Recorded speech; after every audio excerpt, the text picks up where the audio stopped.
হাসিনার বিরুদ্ধে গণহত্যার রায়ের মাধ্যমেই প্রমাণিত হবে ফ্যাসিবাদরা আর কখনো বাংলাদেশের রাজনীতিতে জায়গা পাবে না বলে মন্তব্য করেছেন বিএনপির স্বেচ্ছাসেবক বিষয়ক সম্পাদক মীর শরফত আলী সুপু।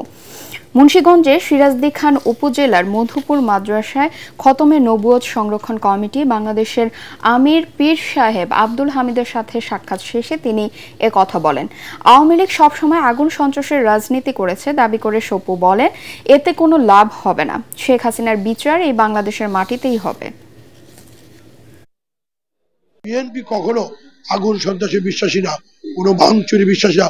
এটি যা কিছু করে ফেসিবাদ আওয়ামী লীগরাই করেছে। এই কাজগুলি কইরা সরকার পতন করবে এত সহজ না, সম্ভব না। বিচার বাংলাদেশে হবে, যে রায় হবে সর্বোচ্চ রায় হবে। এই রায়ের মাধ্যমেই প্রমাণিত হবে দেশে কোনো ফেসিবাদ আর কখনো বাংলাদেশে আসবে না।